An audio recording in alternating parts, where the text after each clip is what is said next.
वर्ष की भांति इस वर्ष भी मानस विचार समिति फर्रुखाबाद द्वारा आयोजित 34वां मानस सम्मेलन वार्षिकोत्सव 18 सितंबर से 22 सितंबर तक पांडेश्वर नाथ मंदिर पंडाबाग के सत्संग भवन रेलवे रोड पर डॉक्टर राम बाबू पाठक के संयोजन में आयोजित किया जाएगा। सम्मेलन की जानकारी संयोजक डॉक्टर राम बाबू पाठक ने एक प्रेस वार्ता के दौरान दी। राम बाबू पाठक ने कहा, सम्मेलन का शुभारंभ 18 सितंबर 2022 7 बजे से 9 बजे तक सूर्य पूजन से होगा। मानस सम्मेलन में ईश्वर दास ब्रह्मचारी, जालौन वंदना द्विवेदी, जौनपुर मिथिलेश दीक्षित, उरई गजेंद्र सिंह एडवोकेट, रायबरेली अखिलेश उपाध्याय, काशी अरुण गोस्वामी, झांसी पीलाराम शर्मा दुर्ग छत्तीसगढ़, आस्था दुबे जबलपुर मध्य प्रदेश, तबला वादक नंदकिशोर पाठक पधार कर 5 दिन तक चलने वाले मानस सम्मेलन में भगवान श्री कृष्ण व मानस श्री राम व अन्य महापुरुषों के जीवन पर लीलाओं का वर्णन करें। लोगों को महापुरुषों के पद चिन्हों पर चलकर उनको धारण कर भारत की संस्कृति व संस्कार के लिए श्रोताओं को प्रेरित करेंगे। सम्मेलन की पूर्ण व्यवस्था सुजीत पाठक उर्फ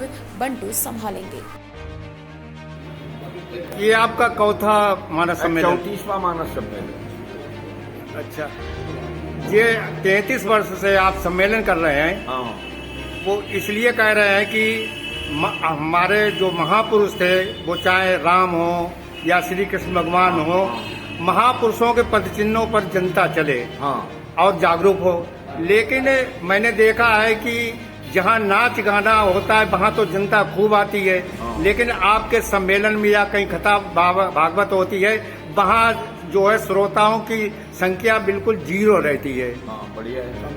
अच्छी बात आपने पूछी। आचार संहिता में राम ही आचरणीय है, राम का चरित्र ही आचरणीय है।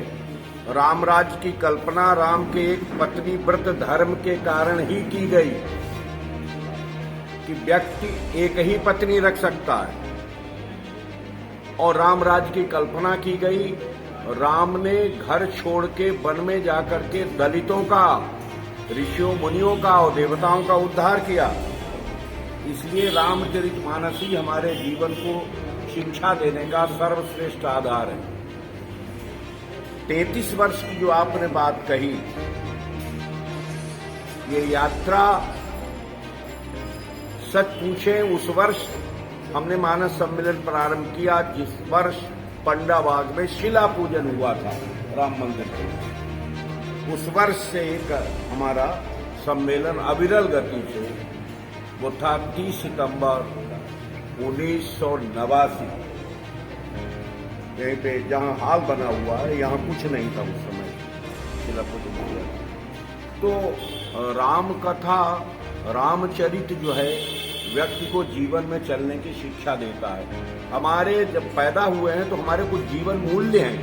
हम जब तक जिंदा रहेंगे तो हमारे कुछ मूल्य निश्चित करने पड़ेंगे। उन मूल्यों की रक्षा करने के लिए हमारे पास एक ग्रंथ है जिसे कहते हैं रामचरितमानस। अन्य ग्रंथ उतनी शिक्षा नहीं दे सकते जितनी रामचरितमानस। एक तो वो भाषा में है, हिंदी भाषा में है, इसलिए सरलता से उसको समझा जा सकता है, दूसरों को समझाया जा सकता है। संस्कृत हमसे दूर हो गई है, जिससे उसे समझने में कठिनाई हो रही है। मैं किसी ग्रंथ की आलोचना नहीं कर रहा, लेकिन मैं रामचरितमानस सुगम है, सरल है, समझाई जा सकती है। वक्ता इसके मिलना कठिन है। आपने नाच गाने की बात कही, तो नाच गाना तो वहां होगा जहां मनोरंजन की बातें होंगी।